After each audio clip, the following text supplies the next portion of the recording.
Esse episódio tem um oferecimento de Precisão Aeroagrícola, sua aplicação em boas mãos. Agro e prosa, apresentação Divino Ronaldo. O meu entrevistado de hoje é Marcelo Cosar, proprietário do grupo Via Máquinas e sócio da editora Centauros. Hoje nós vamos falar, entre outros assuntos, a respeito do mercado de máquinas e equipamentos agrícolas usados e também da volta da revista A Granja, que ficou durante 80 anos no mercado. Sou muito fã da revista A Granja. Há uns 2 anos atrás a revista deixou de circular e agora volta na edição digital, e a gente vai entender um pouco a respeito. Isso é muito bom para a comunicação do agronegócio. Marcelo, bem-vindo, como é que você está? Tudo bem? Como é que tá, Divino? Tudo bem? É um prazer estar falando contigo, com teus espectadores da Morada do Campo e do Agro do Iprosa. Bom, cara, muito obrigado. Eu fiquei muito feliz de ter sido convidado quando estava aí no Rio Grande do Sul para o café da manhã de relançamento, de revitalização da revista A Granja, e você fez ali uma apresentação muito bacana também da sua história, do Grupo Via Máquinas, e eu falei, cara, o Brasil tem que conhecer um pouco mais desse rapaz aí, meus ouvintes têm que entender um pouco da história dele. Conta um pouco da sua vida pra gente, Marcelo. Bom, Divino, como todo brasileiro, né, a gente começa trabalhando sempre desde muito cedo, né? E logo quando comecei, né, a minha vida de universidade, tive a oportunidade de ser estagiário na CNH, né, que é a fabricante dos tratores New Holland e Case, em Curitiba. Isso foi em 99, né? Já faz um bom tempo aí, 25 anos, 26 anos quase já se passaram. E naquela oportunidade fiquei por 11 anos na CNH, chegando a gerente de remarketing, que era o departamento onde fazia toda a gestão dos bens apreendidos e a comercialização desses ativos.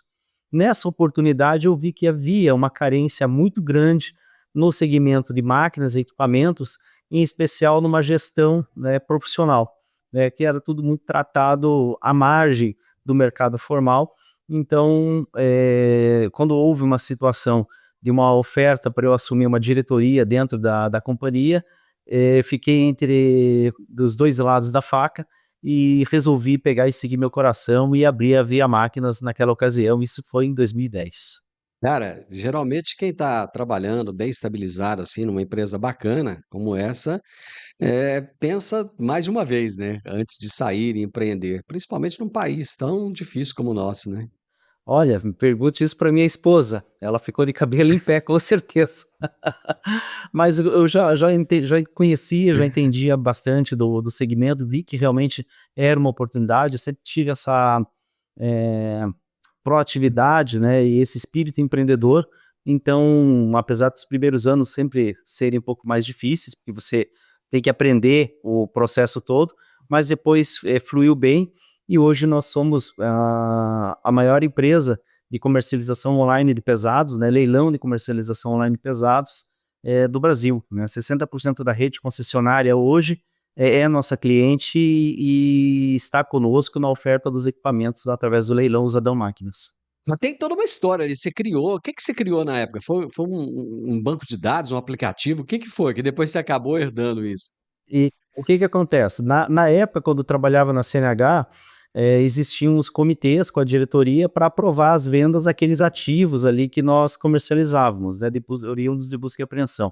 E uma das grandes dificuldades era justificar aqueles valores praticados, porque entrava-se na internet e via que os preços eram diferentes. Um exemplo, uma colheitadeira TC57, por exemplo, da New Holland, eu estava com uma oferta de R$ 200.000 e na internet estava por 230, né? Para poder explicar isso para a diretoria na ocasião, que uma coisa é o valor desejado que está ali na internet e outra coisa é o valor real de pagamento à vista, não era tão simples. Então nós desenvolvemos uma tabela de preços na ocasião, né, junto com o departamento comercial do banco e também com a fábrica, para poder identificar os conjuntos das peças e dos componentes que precificavam aquele ativo. E com essa tabela nós conseguimos resolver esse problema interno. Quando eu saí da CNH, fui conversar com a diretoria e perguntei para eles se eles tinham interesse em continuar com aquele trabalho.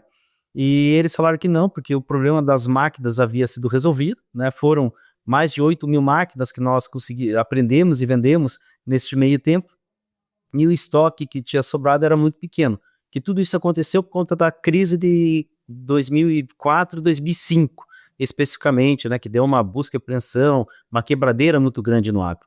Depois disso sanado, o próprio diretor na época, ele pegou o presidente do banco e falou: Marcelo, para nós não há interesse, se há o teu interesse em continuar com esse trabalho, só posso te desejar boa sorte. E foi dali que surgiu a Via Consult, que desde então é a referência em preços de máquinas do Brasil. Ela é pública, está no nosso site. Iniciamos ali com 250, 300 máquinas, e hoje nós já estamos com mais de 3.500 equipamentos, entre tratores, colheitadeiras, pulverizadores da linha agrícola, e na linha amarela, pá carregadeira, motoniveladora, trator de esteira, retroescavadeira e rolo compactador. No início tudo foi fácil, foi lindo ou não? Não foi dada fácil. Porque quando eu fiz o estudo de mercado e fiz toda a parte que deve ser feita para montar o business plan, para começar a empreender, todos os funcionários que eu consultei, eles falavam que era uma excelente ideia e adorariam ter essa referência de preço. E realmente, todos usam até hoje, mas ninguém estava disposto a pagar por isso, né? E aí que surgiu o grande problema e um grande aprendizado, né? Onde nós entendemos que nós não íamos crescer tirando dinheiro da concessionária, né? Pedindo para eles nos pagarem uma assinatura da tabela, e sim trazendo dinheiro para eles, né? Trazendo recursos para eles. E aí, desde então, o meu irmão ele se formou leiloeiro, montou o leilão Usadão Máquinas, né? Porque, como sabe, leilão com o leiloeiro oficial, ele é pessoa de fé pública, então ele tem que, o leilão e a plataforma tem que estar no nome do leiloeiro. Então o leilão Usadão Máquinas pertence ao Rubens, e eu como Via Máquinas tenho um contrato de exclusividade com a atividade dele, mas nós trabalhamos em perfeita parceria desde então, e aí começamos com 6 máquinas, com 8 máquinas, chegamos a 20 máquinas, e ao pico de vender quase 350 máquinas no pós-pandemia, e hoje nós estamos equilibrados aí em 150, 180 máquinas por mês. Vocês têm 5 empresas no grupo, é isso? Exatamente. Uma coisa foi puxando a outra, né? Então, a Via Consult é a raiz de tudo, né? É a tabela de preços, é a ferramenta que está disponível para todos consultarem, e tem acesso aí ao valor de atacado, valor de varejo, depreciação do ativo, ou seja, é uma, vamos dizer assim, aspas, FIP, só que vamos dizer, é bem mais melhorada, porque o agro ele tem sazonalidades, o agro ele tem situações regionais e que nós respeitamos. Então o preço de uma máquina em Goiás, como é o teu caso em Rio Verde, vai ser muito diferente do que é praticado para o mesmo modelo e ano no Rio Grande do Sul. Então isso aí é respeitado dentro da tabela. Depois veio o leilão Usadão Máquinas, que faz parte do grupo, né, na parte de comercialização. A Via Varejista, porque daí nós vimos uma oportunidade de compra e venda de equipamentos.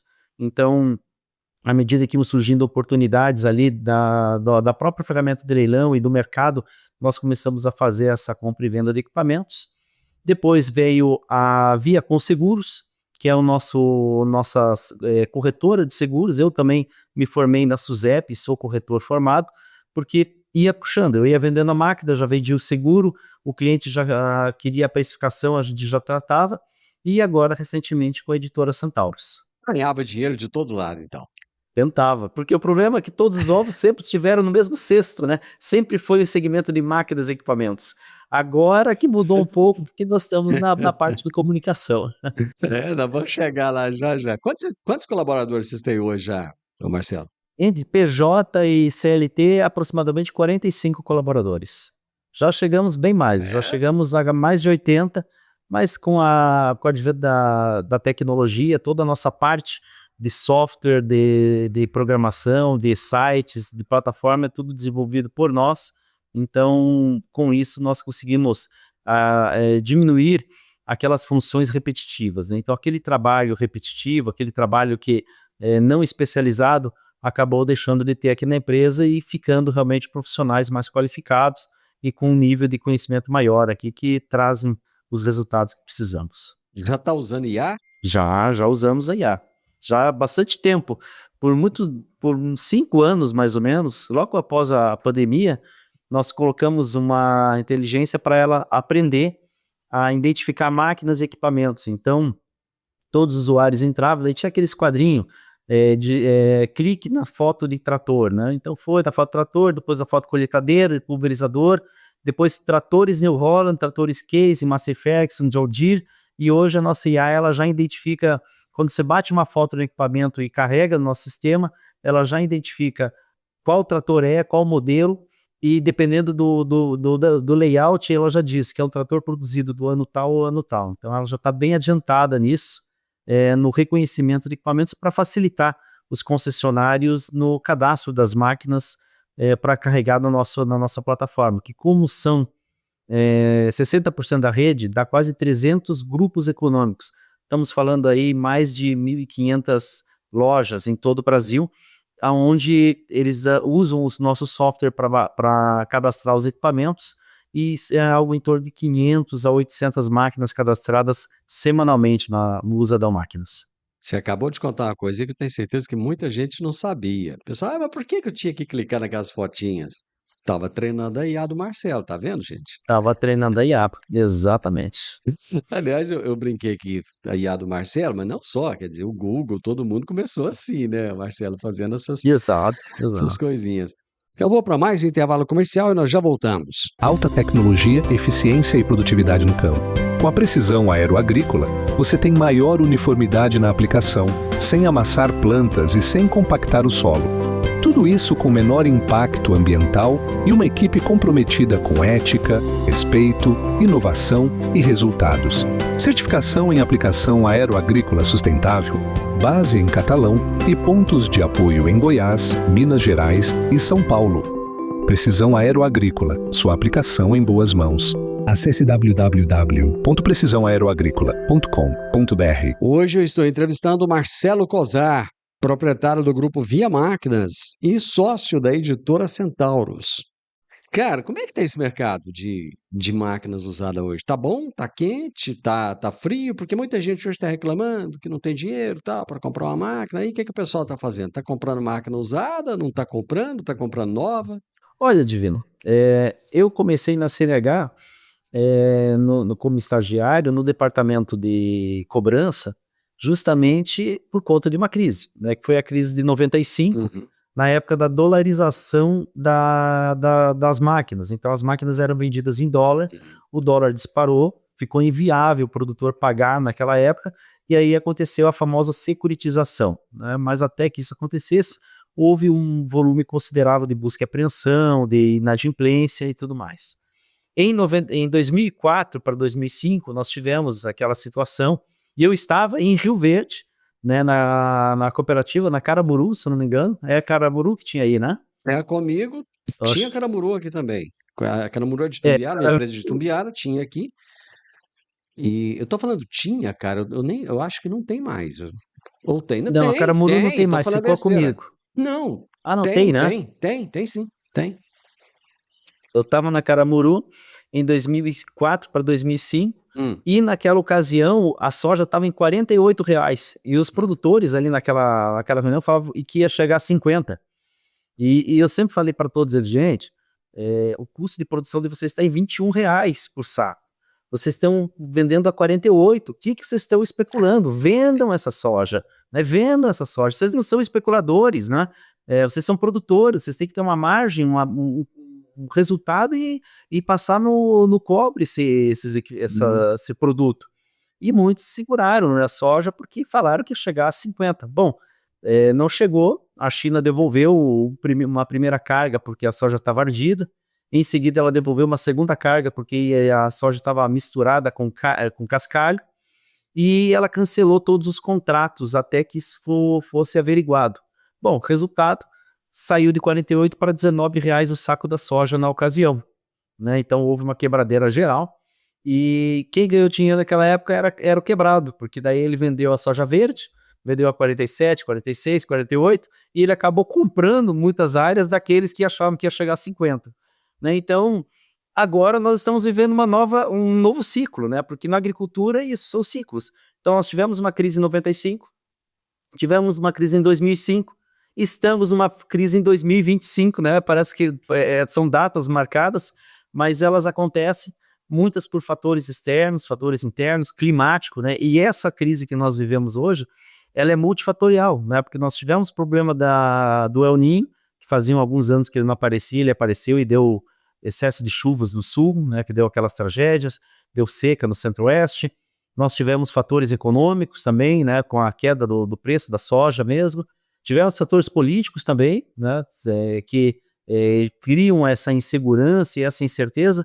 E quando nós falamos de máquinas e equipamentos, nós temos que lembrar que é diferente de automóvel, né? Máquina e equipamento é bem de consumo. Não é bem de consumo, é bem de capital, né? São ativos que são adquiridos para produzir riqueza. E normalmente esses bens de capital, eles têm um tempo de pagamento longo, 5, 6, 8, 10 anos para se pagar uma máquina dessa. E o produtor, vendo uma instabilidade política, econômica, climática, como estamos agora, é complicado para ele fazer um investimento de longo prazo. Então, o que se faz normalmente? Em vez de aumentar a área, você mantém a área que está, usa os equipamentos que estão, porque relativamente eles estão bons, não estão defasados tecnologicamente, né? E ele fica aguardando que o cenário melhore, né? Vamos esperar que 26 agora todas as coisas se resolvam, né? E o cenário melhore. Mas até lá, o produtor ele fica com receio mesmo, e aí ele não compra máquinas em geral, e por isso que o mercado está tão frio no segmento de máquinas e equipamentos, mesmo com produção, porque o que não está acontecendo é a abertura de novas áreas, né? Mas a área que já estava aberta, que estava mecanizada, ela continua produzindo da mesma forma, até porque os boletos continuam chegando, né, Divino? Não tem como eu simplesmente cruzar os braços e falar, não vou mais produzir. Isso não existe, né? Porque os boletos chegam e tem que pagar a conta, e é o trabalho deles produzir, é o nosso trabalho vender máquina, é o teu trabalho fazer mídia, e nós temos que executar os nossos trabalhos, né? Não dá para entrar numa câmara criogênica, nos congelar por 5 anos e descongelar depois que as coisas vão estar resolvidas, né? É bíblico, Marcelo, está escrito na Bíblia: os boletos sempre os tereis. Com certeza. Marcelo, como é que começou a história de vocês com a granja? Não é de agora, né? Muitos até nos procuraram, falaram, nossa, mas vocês em máquinas agora adquiriram a Editora Centauro, uma parte dela, estão se envolvendo na mídia, assim do nada? Não, não foi. Porque uma das coisas que eu sempre tive em vista é que a questão do marketing sempre foi muito forte aqui na empresa. Por sermos uma empresa de tecnologia, por natureza, né, nosso trabalho é 100% online, sempre eu investi muito pesado no marketing, em todas as frentes, né, digital, TV, rádio, revistas, e a granja não ficou de fora. Então, em 2013, nós procuramos a granja para fazer anúncio com eles, conheci a família Hoffman, o Eduardo e o Gustavo Hoffman, e na ocasião, uma conversa como nós estamos tendo agora, eles perguntaram se eu não tinha interesse de colocar na revista a tabela de preços, 2 ou 3 páginas ali no final da revista, e de muito bom grado eu coloquei. Então, desde então, eu fui vamos dizer assim, colunista da granja na questão de preços. Em 2017, vendo toda a força que a revista tinha, ser mais de 55 mil assinantes em todo o Brasil, nós fizemos um convênio onde criamos o encarte A Granja Ousadão. Então ali eu conversava com os funcionários, eles separavam alguns equipamentos do estoque deles que ia ficar reservado para a revista, e assim a gente montou essa revista e distribuímos para todo o Brasil um encartado, onde os clientes tinham como os contatos das revendas, ligavam, negociavam direto e faziam excelentes negócios. E ela seguiu encartada até quase o finalzinho ali da publicação em papel da granja, que foi, se eu não me engano, foi 1 ano e meio, um pouquinho menos que isso, quando ela encerrou as atividades.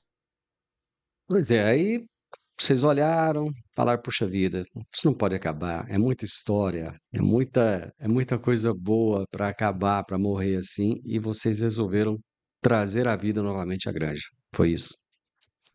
Isso. Eu já desde então conversava muito com os 2 irmãos e sempre falava: "Vocês têm que ir para o digital, vocês têm que ir para o digital, é importante vocês estarem no digital". Mas há 80 anos, fazendo muito bem feito o trabalho no papel, é difícil mudar mesmo, né. E, tem uma frase que eu adoro que fala que tudo que é relevante está no papel, porque o papel é nobre, né, então o papel enobrece aquilo que está publicado ali, né, você não trata, com desprezo algo que está publicado em papel, né, então, entendo o apego e toda a história que vinha por trás. Mas quando veio a pandemia ela dificultou muito a questão de logística e correios e distribuição, jornalismo e tudo, então ali a Granja teve uma dificuldade e em seguida ela tentou ir para o digital, né, tentou fazer algumas ações digitais, mas, como que eu vou dizer?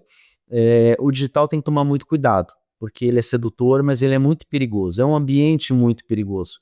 E se você não faz da forma correta, com os cuidados necessários, pode ser um tiro no pé. Então foi o que aconteceu, porque o diálogo no digital é muito diferente do diálogo no papel, né? São 2 universos completamente diferentes. O que está no papel, por exemplo, são matérias de profundidade, tem um repórter, tem um trabalho, tem pesquisa, tem toda uma dinâmica por trás, e aquela matéria ela sobrevive a 30 dias, 60, 90 dias.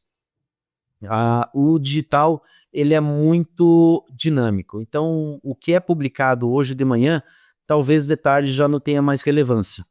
Então essa é a diferença principal quando falamos em mídia digital e mídia de papel. Então a nossa ideia é manter a mídia de papel com a Granja do Ano, né, que daí vai ser uma edição anual, um papel nobre, com matérias de relevância contemporâneas e também com tendências para o futuro em português e inglês, porque o mundo não conhece o agro brasileiro, né, o agro brasileiro é muito pouco divulgado fora do país, então esse é um dos nossos trabalhos também, então a revista vai ser em 2 línguas.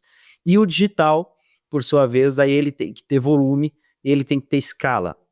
Então é uma escala enorme. Hoje, praticamente todas as empresas de mídia, grandes empresas de mídia, já usam a inteligência artificial para produção de conteúdo em escala, porque é humanamente impossível você produzir o volume de conteúdo que é exigido para você ser relevante no meio digital. Estamos falando de entre 800 e 1.000 publicações dia para você ter relevância. Então, como que vai fazer um volume desse, né? É impossível. Então, a inteligência artificial ela vem justamente para dar esse amparo e para trazer esse volume de conteúdo relevante, aonde daí a gente vai criar dentro da plataforma Granja também o aplicativo e aquela hiperpersonalização, né? A hiperpersonalização é aquilo que todo mundo está acostumado no Facebook, no Instagram, no X, onde é a mesma plataforma, mas ela traz conteúdos específicos de acordo com o teu interesse. Então o pecuarista, naturalmente ele vai ver conteúdos de pecuária, um produtor de soja vai ver conteúdos de soja, o produtor de queijo de Minas vai estar vendo mais conteúdos da área de interesse dele. Então, desta forma, esse volume enorme de conteúdos que a plataforma vai estar gerando diário, ele se torna palatável e importante para quem é do segmento. Então, a Granja ela realmente está vindo novamente com essa pegada de informação, de trazer novas tecnologias, novas genéticas, porém na velocidade e no dinamismo que a internet exige. Vamos para mais um intervalo? Já voltamos. No mundo do agronegócio, informação é poder. E no portal agroeprosa.tv você encontra as notícias mais relevantes e atualizadas sobre o setor que move o Brasil. São análises, entrevistas com especialistas e tudo o que você precisa saber para se manter à frente no mercado. Do campo à mesa, agroeprosa.tv conecta você ao que realmente importa no agro. Acesse agora mesmo agroeprosa.tv e fique bem informado. www.agroeprosa.tv. A notícia do agro começa aqui. O Marcelo Cosar é um grande admirador da revista A Granja, que parou de circular há cerca de um ano e meio atrás. E agora a revista volta na sua versão digital, graças ao investimento que o Marcelo Cosar e o Grupo Via Máquinas fez na editora Centauros. E vocês vão conseguir conversar com aquele público que era acostumado com a revista digital, com a revista impressa, agora na versão digital, ou vai ter que haver uma conquista de um novo público? Eu acho que vamos conseguir, né? E não é só por achismo, né? Já fizemos algo na feira mesmo, na Expo Inter, tivemos inúmeros clientes, assinantes que foram lá querendo já assinar, né? Estavam já desesperados para voltar a ter o conteúdo, porque como eu te falei, Divino, o conteúdo que vai ser gerado não vai ser um conteúdo frio, ele vai passar por uma curadoria, né? Vai ter um cuidado naquilo que vai ser publicado, não vai ser qualquer coisa, e vai atender a todos. Então a revista ela vai se desmembrar em algumas frentes, né? Por exemplo, o papel vai continuar com a Granja do Ano, então vão ser ali aproximadamente entre 160 e 220 páginas, né, onde vai ter ali assuntos referentes ao agro em todos os segmentos da economia. Vai ter o digital, onde nós vamos estar trabalhando com varejo de informações. Junto, nós vamos estar organizando uma equipe de jornalistas para estar construindo aquelas matérias de relevância, aquelas matérias de estudo de aprofundado, de pesquisa, de levantamento, onde vai ter esse peso da relevância, que normalmente essas matérias vão estar compondo a Granja do Ano, modernizadas e atualizadas, mas vamos fazer composição disso, né? E o que nós vamos fazer muito diferente, eu acredito que é aí que vai trazer uma nova ideia do que é a Granja, é que hoje a Granja ela sempre trabalhou na questão de tecnologia, agricultura, pecuária. Em 80 anos, ela era no começo era a única referência para muitos produtores das novas tecnologias. Com os anos que se passaram, os engenheiros agrônomos fazem isso muito bem, né? Os técnicos agrícolas fazem isso muito bem. Então o produtor não precisa comprar uma revista para saber alguma novidade da área dele, né? Ele já tem isso na palma da mão, com celulares, com o computador e com os engenheiros profissionais que ele contrata na atividade dele. Então a Granja ela tem que sair dessa questão, né? Então nós vamos continuar com a parte técnica, vamos continuar falando pecuária, vamos falar de tecnologia, mas além disso nós vamos falar de economia do agro, nós vamos falar da política para o agro, vamos falar de infraestrutura, de logística, comércio internacional, jurídico para o agro, ou seja, a Granja ela vai ser uma plataforma onde vai estar dando voz para o produtor rural, porque até hoje pouco se foi feito disso, né? Se você pegar os grandes canais de comunicação, eles falam o que eles querem para o agro, né? Pega um programa de domingo matinal, ele vai falar o que ele entende, então, e isso acaba ficando muito na agricultura familiar, né? Fala da abobrinha, do chuchu, do ovo da galinha caipira, mas não fala da política.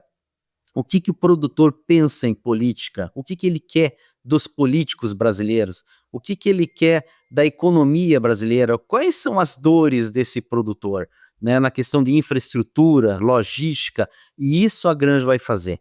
Então nós estamos montando um corpo jornalístico em Brasília, e essa equipe vai levar essas demandas direto a quem pode atender essas dores, né? Então, esse é a nossa diretriz a partir de agora, é ser a voz do agronegócio para os tomadores de decisão, né? Para os nossos políticos, para os nossos eleitos.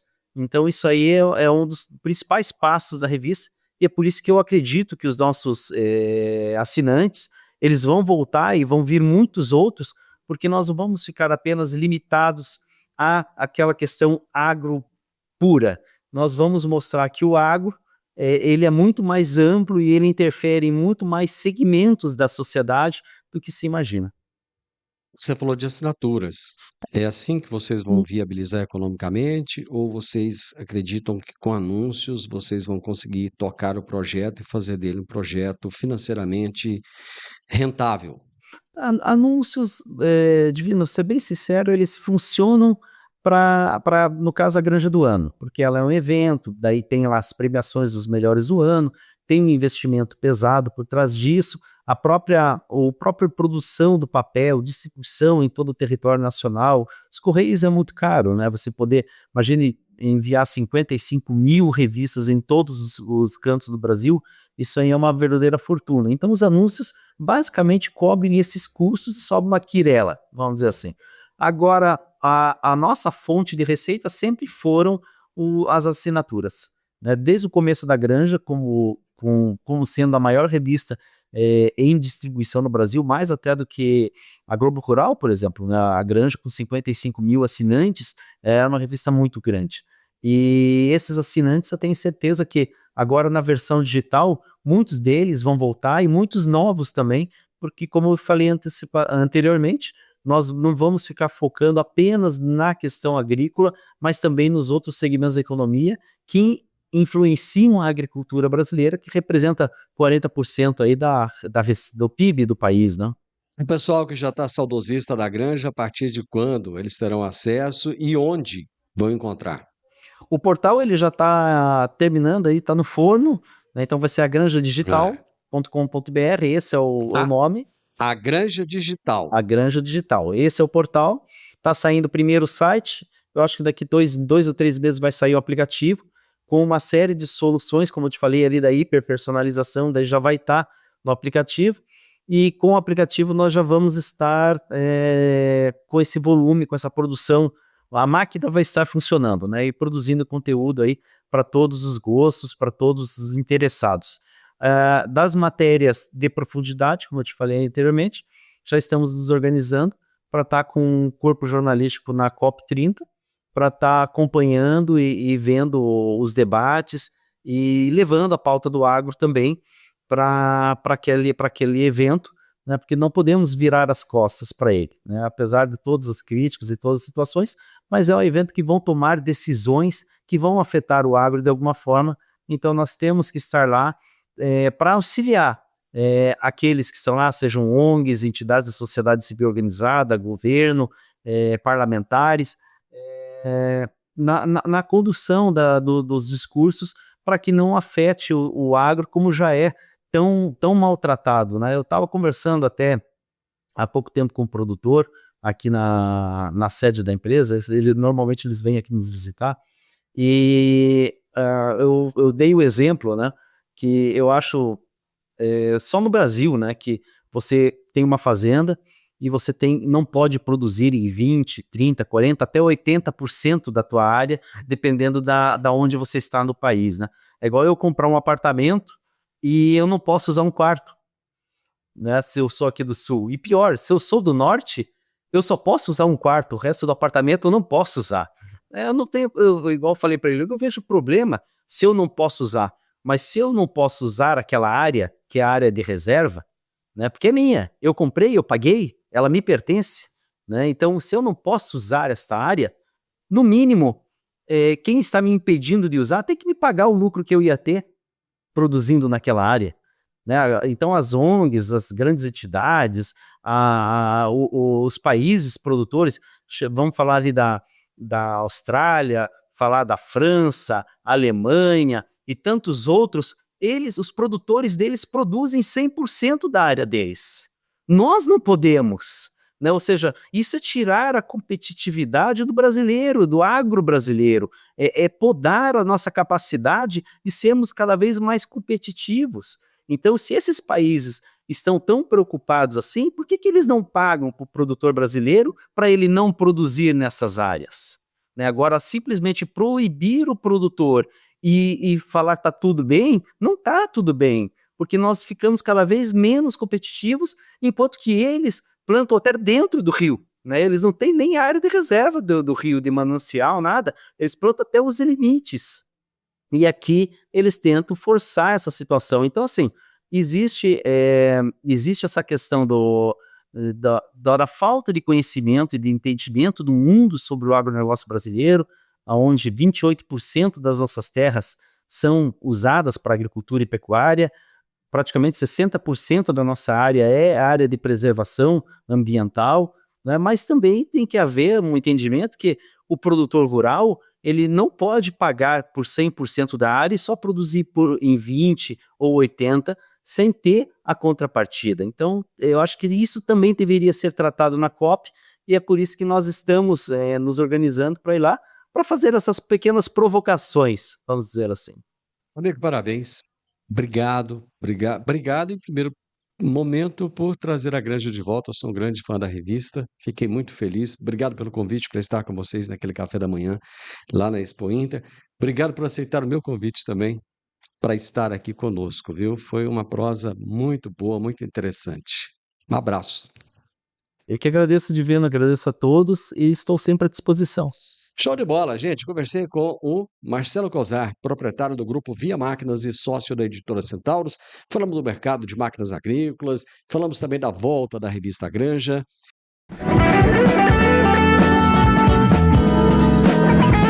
O podcast Agro e Prosa tem o objetivo de falar do agronegócio de forma fácil, simples e descomplicada. Diariamente conversamos com os maiores atores do agro e abordamos os mais diversos assuntos de interesse de produtores rurais, técnicos, pesquisadores, profissionais da área e simpatizantes do agronegócio. Se você gosta do nosso podcast, então você pode nos ajudar. É muito simples. Basta seguir-nos nas principais plataformas de streaming e também no YouTube. Se você deixar um gostei, compartilhar os episódios e deixar um comentário, já vai nos ajudar muito a dar relevância tanto ao podcast quanto ao canal. E o mais importante de tudo, nos siga para receber notificações de novos vídeos e episódios. Um grande abraço para você e até a nossa próxima prosa.